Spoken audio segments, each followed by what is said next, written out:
I don't wanna waste a minute. Don't have any plans, bring it. If you got a glass, fill it. Cause I need it now. Money is a bitch in it. I don't wanna think about it. So if you know the song, sing it. Cause I need it now. Take me to a place where the music's loud. I don't wanna think right now. Flashing lights running through the crowd. I don't ever wanna stop. So let's get out. Let's get out. I got money in my pocket and I'm about to fucking drop it with you now. With you now. Tear the roof off every building. I know I'll be spending millions with you. Just tell me what you wanna do. So let's get out. Let's get out. I got money in my pocket and I'm about to spend it all.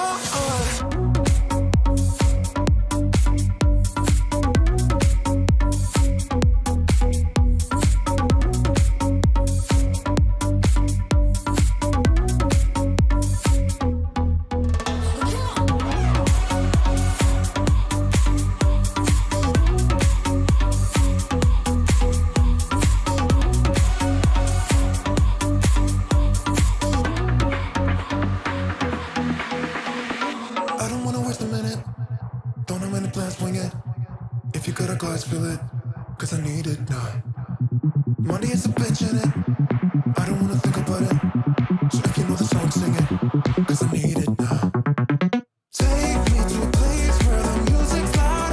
I don't wanna think right now. Flashing lights running through the crowd. I don't ever wanna stop. So let's get out.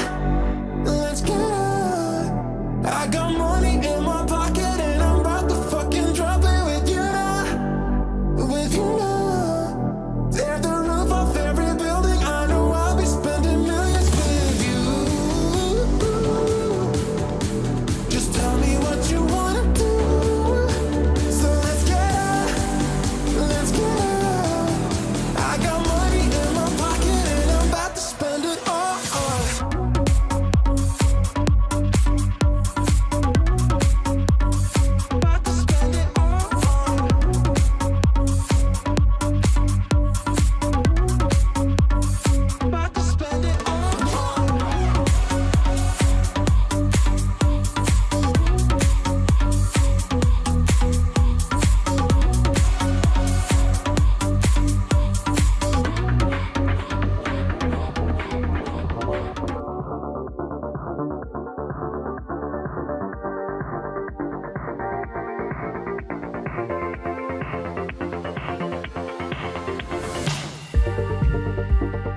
What's up, everybody? Welcome to the Almost Awesome Show, episode 32.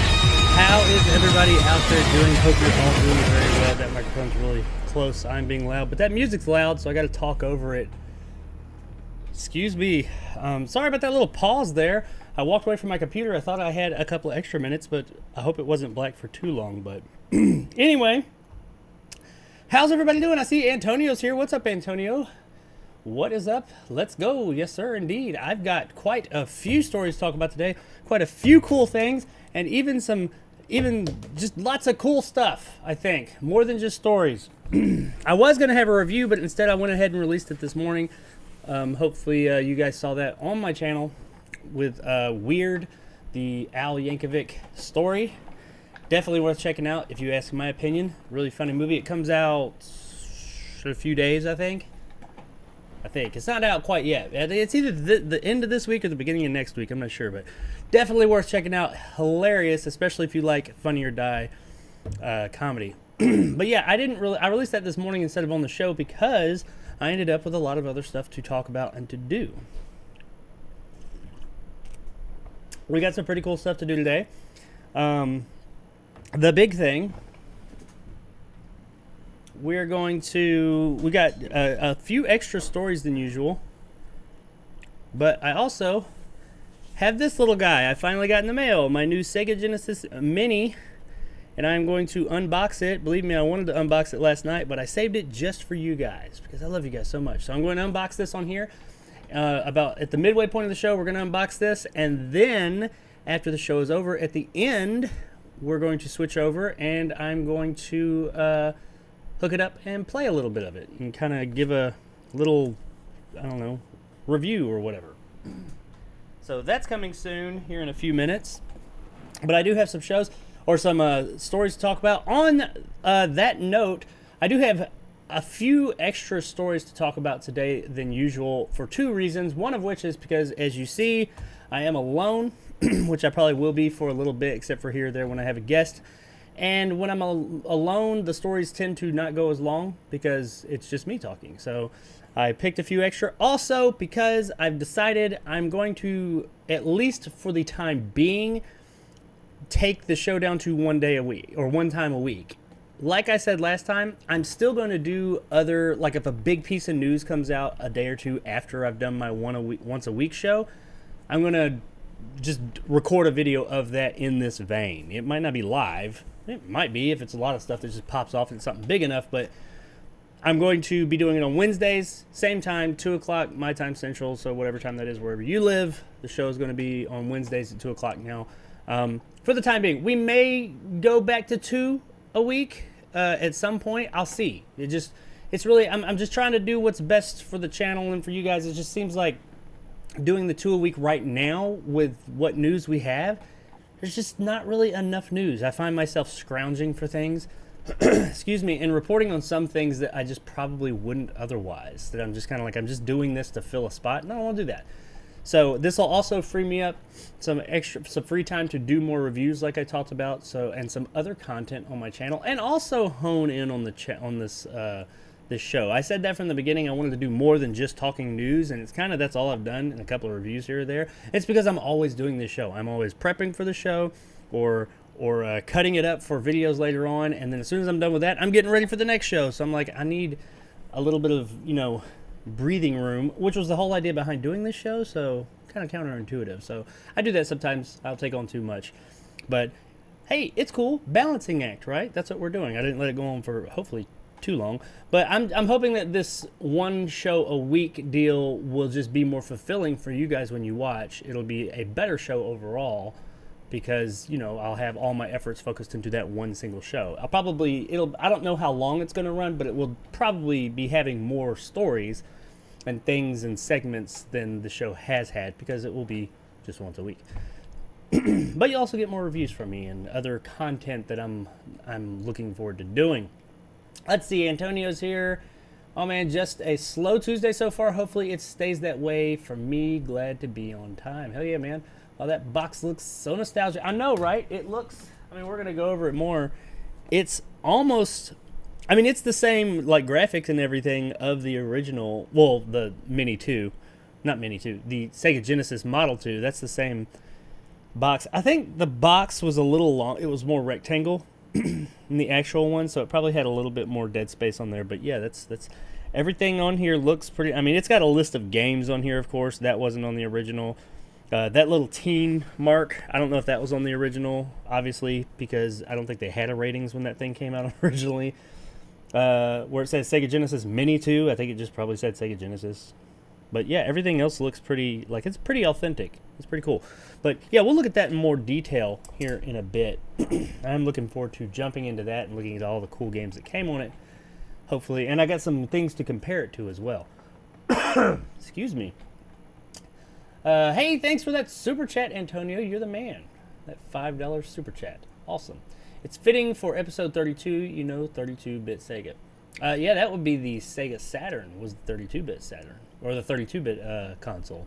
Or the 32X, which you attach to the 16-bit Sega Genesis. They claimed made it 32-bit. I feel like that claim was a bit of a stretch, but seeing as how I have one right there, and I have a number of games for it. It did make a difference for some things, depending on how much they used it, but to call it a 32-bit system at that point, it was more powerful, I'll say that.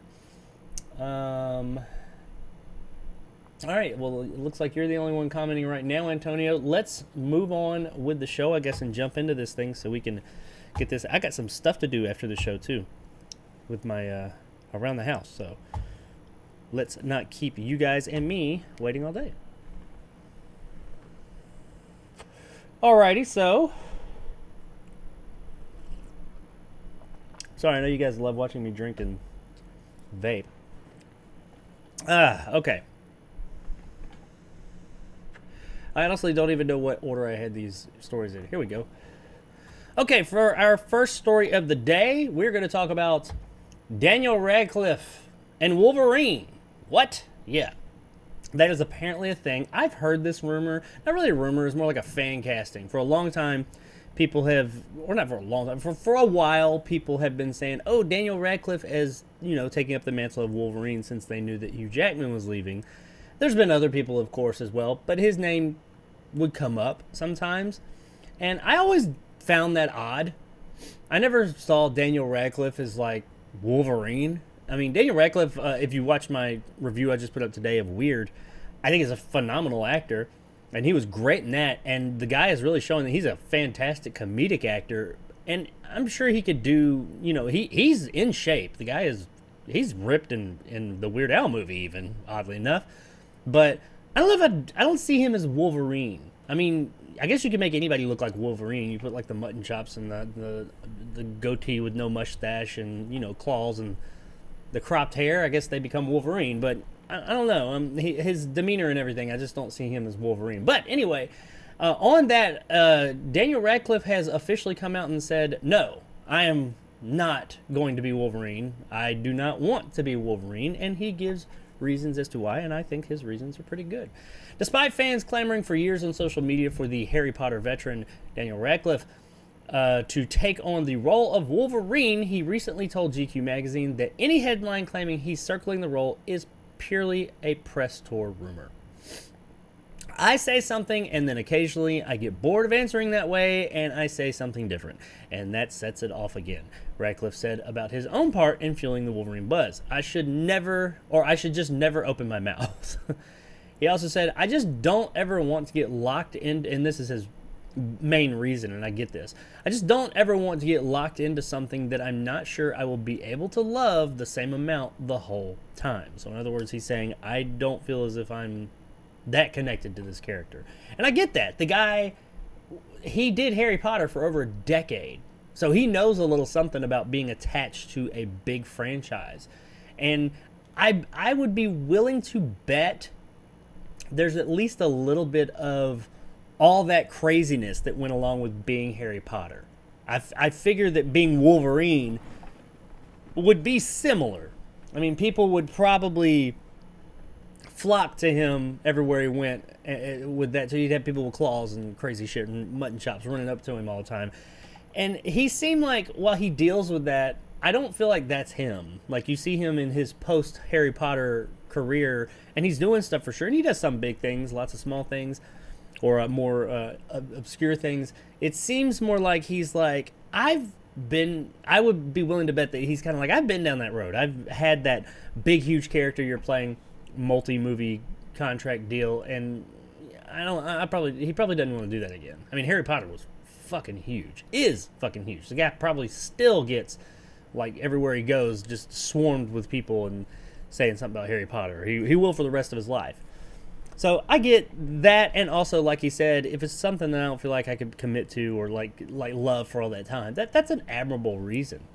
He also said Wolverine is short, so every so often they're like, who's a short actor? There's never been any actual truth to it. Every so often I get bored of answering the question sensibly, and I just make a joke like I did the other day, and that sort of has reignited the rumors of it. But there's nothing going on, nor will there be. So there it is. He is not going to be Wolverine. He doesn't want to be Wolverine. He isn't going to be in the future, unless, I mean, never say never, I guess, but I highly doubt he's going to be. So anybody who was wondering or had dreams of Daniel Radcliffe being Logan, it ain't going to happen. And I think that's a good thing. I mean, not just because of the things he said and his reasoning. I think that's reason enough, but also I love Daniel Radcliffe. I think he's a fantastic actor, like I said earlier, but I don't see him as Wolverine. I just don't. Just because you can make someone look like Wolverine, anybody could cosplay, doesn't mean that he's going to have that, I mean, maybe he can. I mean, he's an actor. I guess he could act, but as of now, I don't see him acting as Wolverine would. I could see him maybe acting like someone who's acting like Wolverine, but that's not what we really want. I mean, what we want is Hugh Jackman, and we've got him back for at least one movie, so there's that. Who's going to take his place? I don't know. And also, I do not, and Daniel Radcliffe probably knows this a bit, I don't favor the person that does take that role over from Hugh Jackman, because no matter how fantastic they are in it, they'll never be Hugh Jackman, and they're never going to be good enough, at least at first. Maybe after a few years, but at first, it's going to be a constant people talking shit to him about how Jackman was better. Guarantee it. So I get there's a lot more reasons not to take this than there is to take it. So I totally get where you're coming from, Danny Boy. But how about you guys out there? What do you think about Daniel Radcliffe not becoming Wolverine? I like this little graphic I got back here. I found this. I did not make this. This is pretty funny. There's like an actual full, it's not his whole body, it's like his torso, but they did him up as Wolverine, and it's not real, it's Photoshop, but I thought it was kind of funny. But what do you guys think? Were you looking forward to or hoping that Daniel Radcliffe would take the role of Logan? Or were you just kind of like me, and you're like, no, I just don't see it? Let me know in the comments below. Okay, let's move on. Keep on moving on to our next, I almost said show, story. This is probably a bit more informative little piece here. Black Panther, Wakanda Forever, Black Panther 2. Not gonna have a mid-credit, or not gonna have a post-credit scene like so many Marvel movies have. I think all of them. I think it's a mandate that most of them at least have it. I think there's been like 2, Endgame and Infinity War. I don't think they had post-credit scenes. They had a mid-credit scene, not a post-credit scene. Those are the only ones I think. So why is that? Why will Black Panther Wakanda Forever not have the post-credit scene? Well, let's read forward and see. Black Panther Wakanda Forever is, Black Panther Wakanda Forever's lack of an end credit scene. There is a mid-credits, will lack an end credit scene. I can't read today. However, there is a mid-credit scene. I mean, the mid-credit scene thing is a bit of a newer fad. It's not as old as the end credit scene. I don't feel like everything has a mid-credit scene. I think they're getting there to where pretty much everything will and does now, but that is a bit of a newer fad. I still consider that an end credit. It's not an end credit scene, I know, but a credits scene, and after the movie is over scene. So I feel like that's a bit disingenuous in what they're saying here, is how it's not going to have it. But hey, let's read on and see. It doesn't say what the scene is, by the way. It all came down to different feeling of Black Panther Wakanda Forever, the producer explained. Obviously, the way that this movie is a bit different, and the tone of this movie is a bit different, and it felt, especially once people see the film, we felt the ending was kind of poetic. To then go back and say, hey, here's a tag at the end credits, felt a bit disingenuous tonally from what we were doing. But you'll put one in the mid-credits, which that comes first. That doesn't feel disingenuous? I mean, I guess it depends on what that scene is, but I don't know. That seems... whatever. Let's move on. Much like Endgame didn't have a tag, this didn't feel like a movie that needed it. Black Panther Wakanda Forever arrives in theaters November 11th, 2022. All right, so not a lot of information there, but they're pretty much saying that the tone of the film, just an in-credit scene, doesn't fit. I get that. I'm cool with that. I understand that. I understand that this movie is going to it's going to deal with not just the character of T'Challa, but also Chadwick Boseman's real life death. So yeah, this is probably going to be a bit more of a somber film, I would think. I've seen the trailer. It's still a Marvel movie. Hopefully it's good. That's all I care about, honestly, because not been loving Marvel for a while now, but hopefully it's good. But I can guarantee you that when I do a review of it, I already signed up to see it. I'll give you an honest reaction. I hope it's good, just so if it's not good, I don't want to have to be the one to give it a negative review. But anyway, I get what they're saying, that the movie's tone, it doesn't make a lot of sense to have that one last thing tag at the end. Totally get it. Then why is, like I said a minute ago, why is there a mid-credit scene? Because mid-credit scenes and end-credit scenes are the same thing.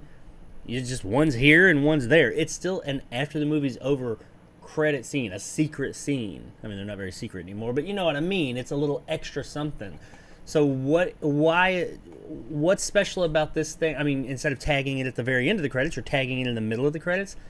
That's what they were saying, that, it would feel a little disingenuous. It feels a little, your comment, I was down with your comment.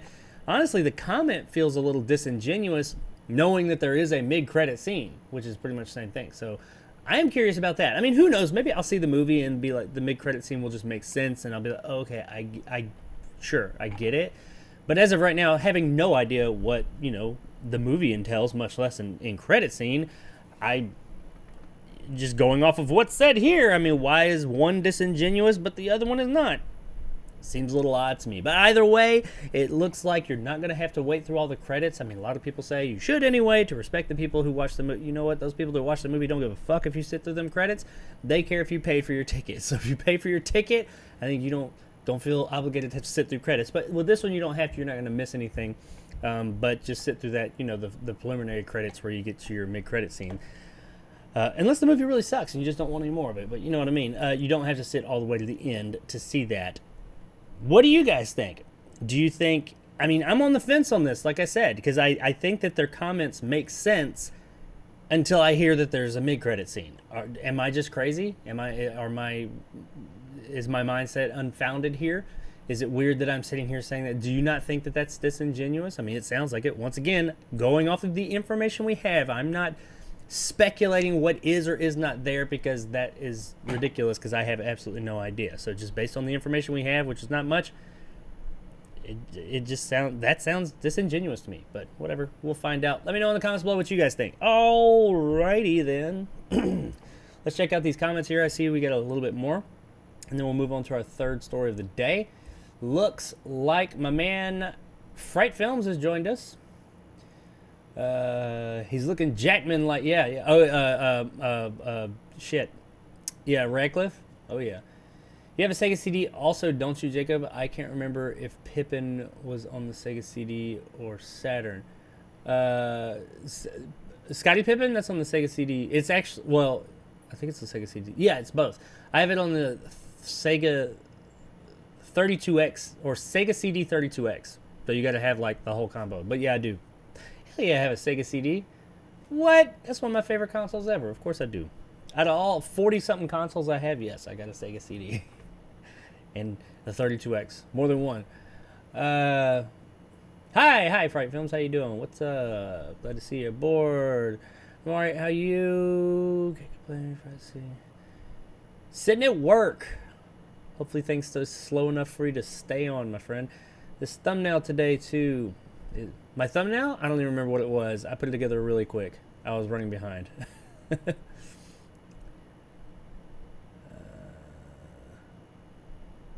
That's Dikembe Mutombo? What? Oh, the on that thumb. Oh, the thumbnail a minute ago. The no. I have no idea who that is. I searched the internet for just a finger wagging person saying no, and that was the one I liked the most. It may be. I have no idea. Oddly 70. It's 70 in Michigan. All right, man. It's hot as shit here. I'll tell you that much. I got 2 fans and a dehumidifier going on in this room. One of them's pointing straight at me. Hopefully you guys can't hear it.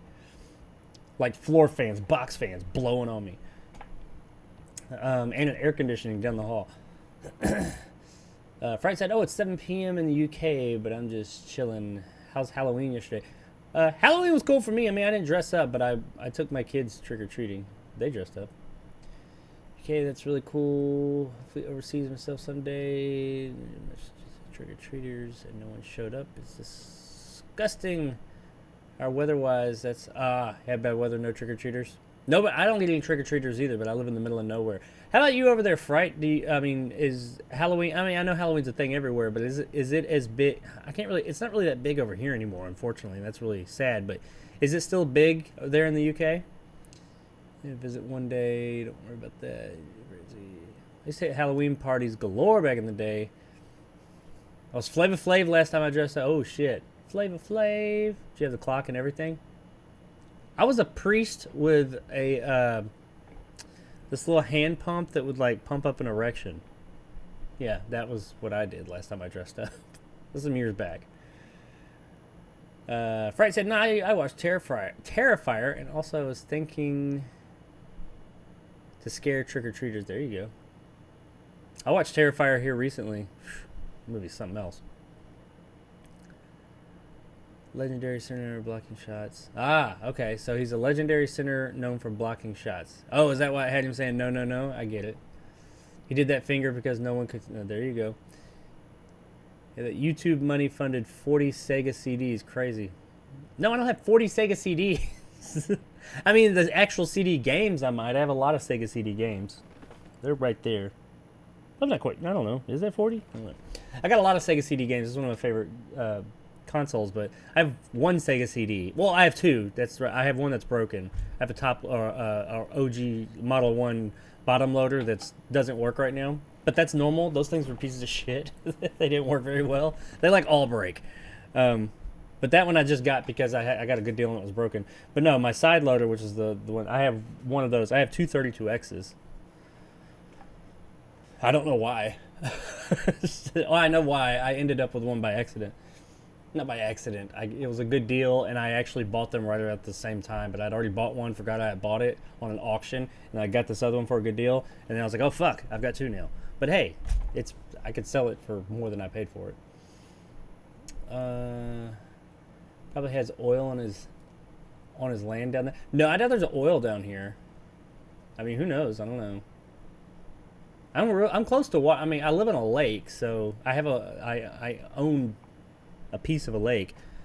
I don't think oil is usually that close to water. I could be wrong. I guess so. Actually, I saw a bunch of people my age trick-or-treating. I was laughing my ass off. I hear you. Yeah, I saw some older people out there trick-or-treating last night, too. The movie was out of control violent. I need to watch it. Terrifier is the most disturbing movie I've seen in my life. Really. I could point you in a direction of some disturbing films, my friend. that are more so than Terrifier. Terrifier was fucked up, though. All right, let's move on to the next story of the day. This is... you guys are really tired of hearing me talk about this movie.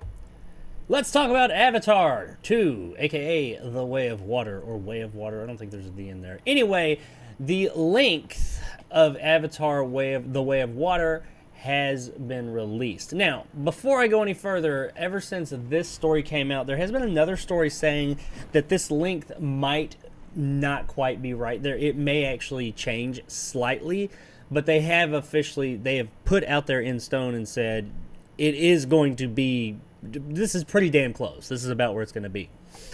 So what is that length, you may say? I don't think anybody was surprised that Avatar 2, Avatar Way of Water, was going to be probably a lengthy film. Well, get ready. The Way of Water clocks in at 3 hours and 10 minutes. For some comparison, the original landmark visual effects driven film that debuted back in 2009 had a runtime of 2 hours and 41 minutes, which means the sequel is nearly half an hour longer.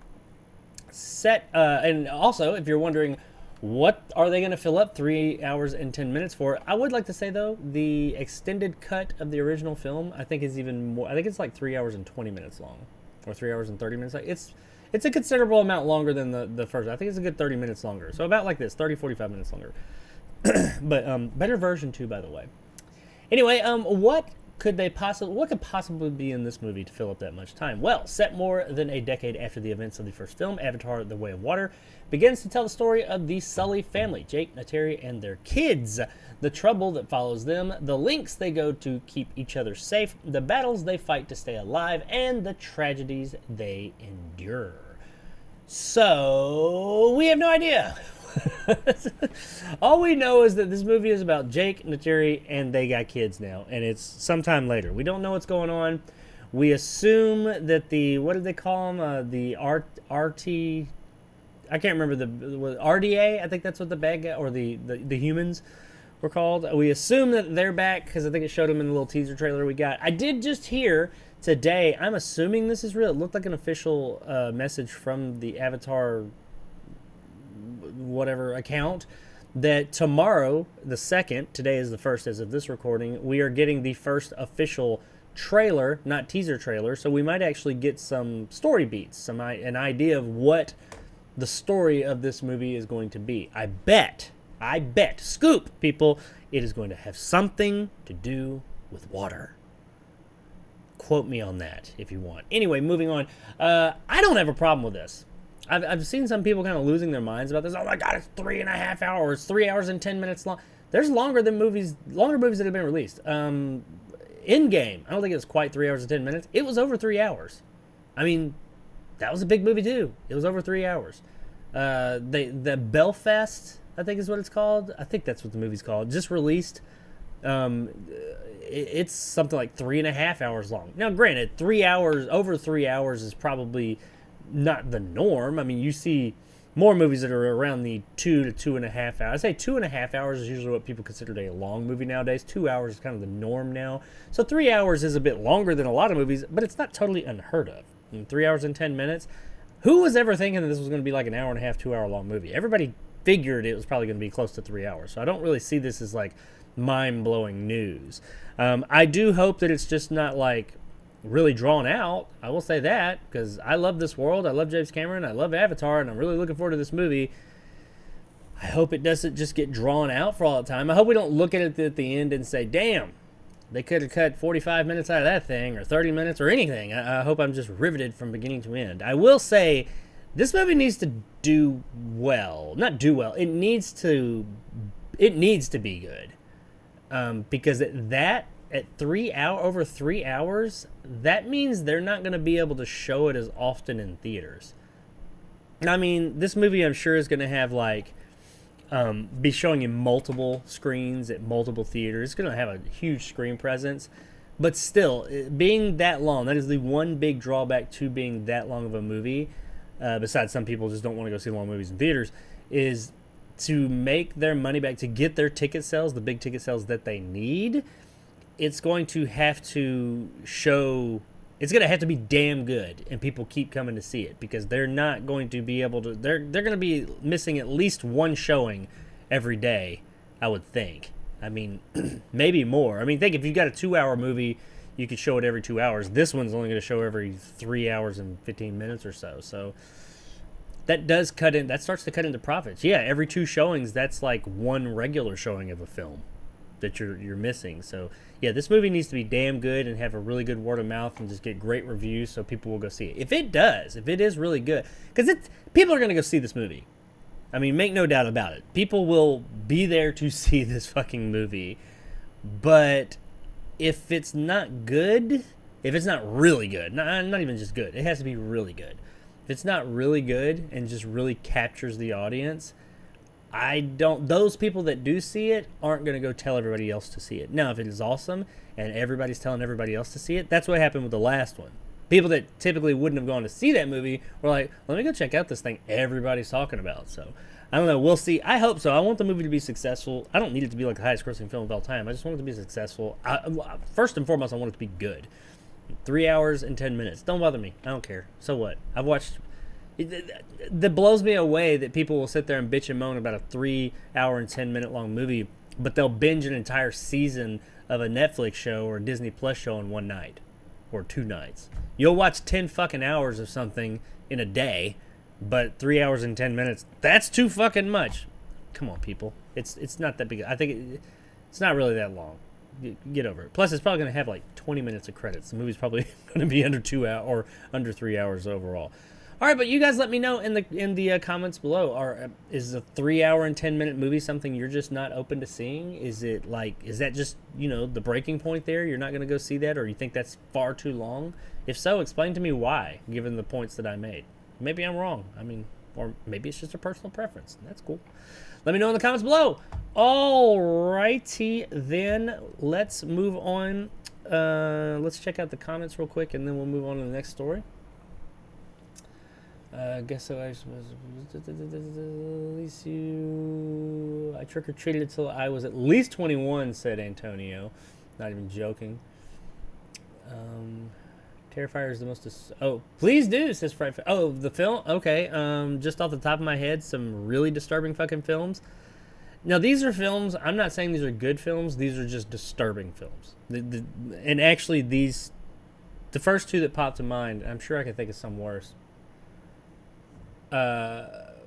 Honestly, the movies I don't find to be that great, but they are disturbing. One of which is a Serbian film. That's got some tough moments. Another one really is more. It shows some fucked up stuff, but it's also a lot just the tone. And what's happening in the movie is extremely uncomfortable, and the movie is very open about it. It's a movie called Salo. Salo or Silo? I think it's called Salo, 40 Days of Sodom. It's loose. It's based on a true story. I don't know how, like, the day-to-day side of things, how true it is, but the whole event that happened to these people is a true story.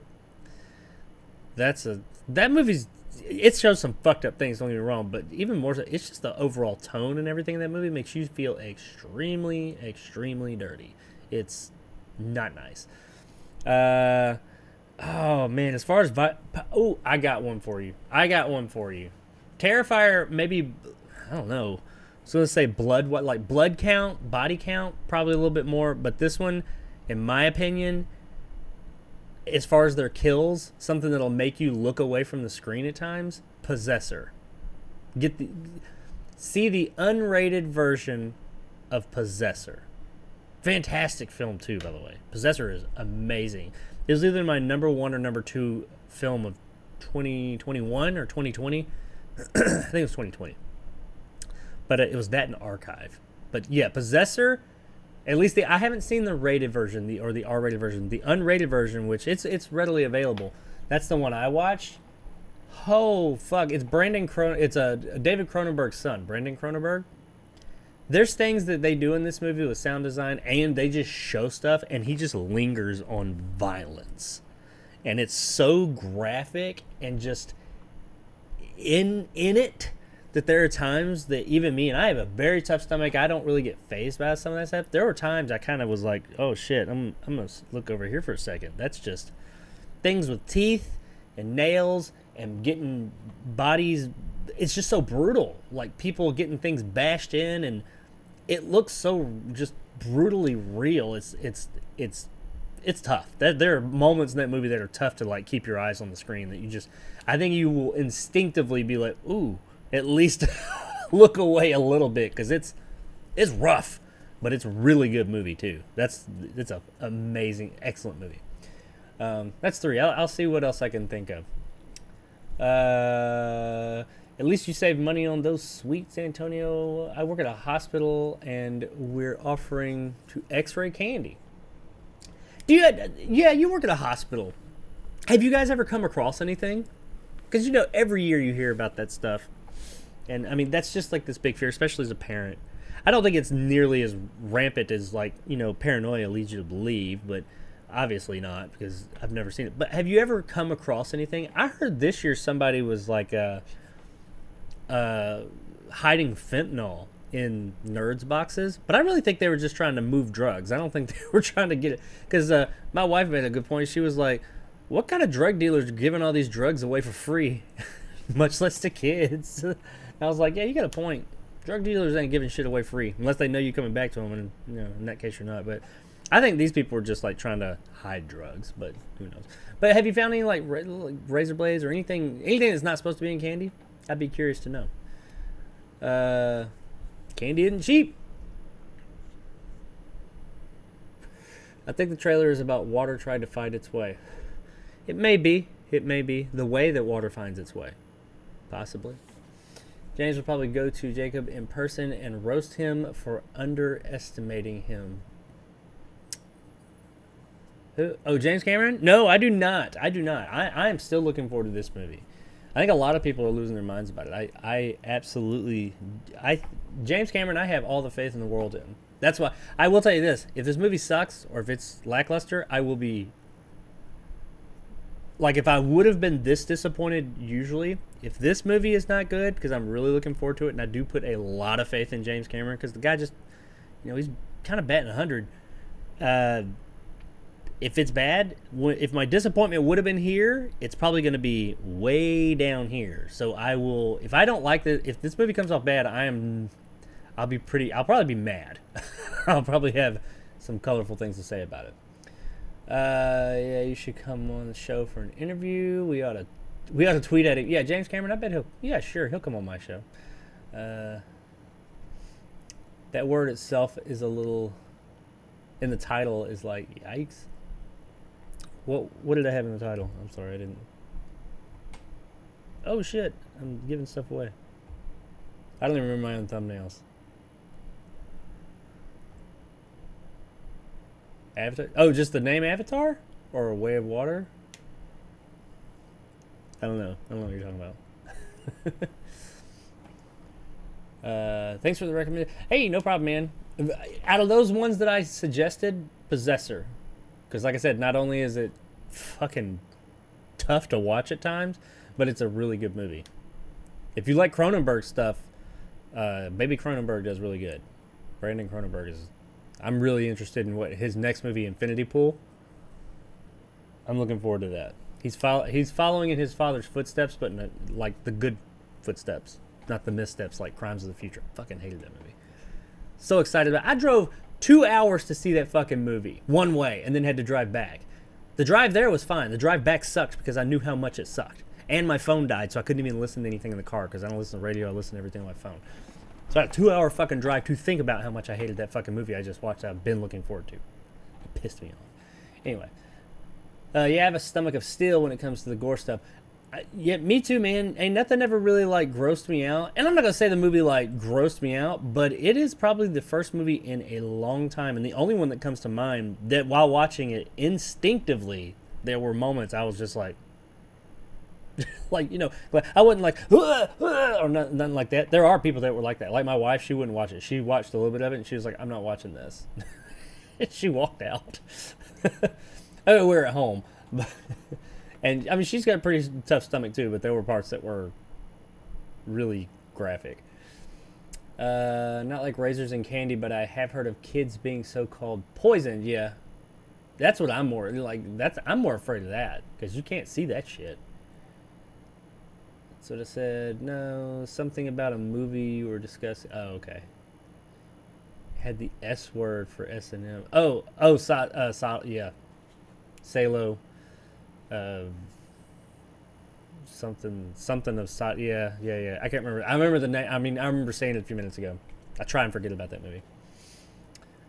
All right, sounds like she escaped movie PTSD. Yeah, probably. That movie's. Yeah, it's tough. It's tough. The part with Michael Biehn, not Michael Biehn. Sean Bean. I mean, it's Sean Bean, so you probably know what happens to him. But the part that happens to him, that was the part that was like, whoa, damn. I mean, there's other stuff too, but that part was like, god damn. Calm down, Cronenberg. All right, let's move into this thing. Ooh, this is an interesting one. Fright, you'll like this. Or you might. I mean, I think you'll at least have an interest in it. Let's talk about Friday the 13th. You may know, if you follow the show, or if you just follow movie news in general, that recently, Friday the 13th, well, it's been in litigation. Like, it's been caught up. We haven't seen a Friday the 13th movie since 2009's reboot of Friday the 13th, the one with Jared Padalecki. And the reason being is, one of the reasons is because it's been caught up in court as in who owns it. Between Cunningham and some other, I don't know. Well, they figured all that out. I don't know what all the ins and outs of that deal are, but it's figured out. And probably about a month, 2 months ago, I had said, you know, they were talking about, hey, they can make things again, and they're trying to figure out what they're going to do with the property moving forward. Well, we have a little bit of news on that, and the first Friday the 13th project has been announced since 2009, not counting the game that came out that got stalled halfway through. The reason it failed was because of that lawsuit, by the way. Brian Fuller of Hannibal fame and A24 have announced that they are teaming up for Crystal Lake, a prequel series that takes place in the world of Friday the 13th for Peacock's streaming service. So there's a lot of stuff I just said in that. Lots of good stuff, lots of questionable stuff, and then one thing that's kind of like, really? We'll get to that. Now, this is coming from Fuller, I believe. I discovered Friday the 13th in the pages of Famous Monsters magazines when I was 10 years old, and I've been thinking about this story ever since. When it comes to horror, A24 raises the bar and pushes the envelope, and I'm thrilled to be exploring the campgrounds of Crystal Lake under their banner. Susan Rovner is simply the best at what she does. It's a pleasure and an honor to be working with her again, Fuller said in an official statement, hinting to Jason's mother, Pamela. They spelled that wrong, but Pamela making a triumphant return. That could be interesting. All right, so let's talk about the good first. In my opinion, my humble opinion, Friday the 13th's back. Great. I mean, Friday the 13th. It's like this. That series is got some highs, got some lows, got some real middle of the ground. I like the series overall, but there's some entries that I hate, and there's some I love. Jason Takes Manhattan. Fuck that movie. Jason Goes to Hell and Jason X. Used to hate those movies. Now I love them. They're great. Go into them with the right mindset. You'll have a great time. And of course the older films, except for the sixth one, the one with the telekinetic girl. I hated that one too, or disliked it. Anyway, I overall I enjoy the character. I like the Friday the 13th lore and all that. So I'm happy to see it back. I'm happy to see that it got out of court and we're going to be getting some more Friday the 13th action.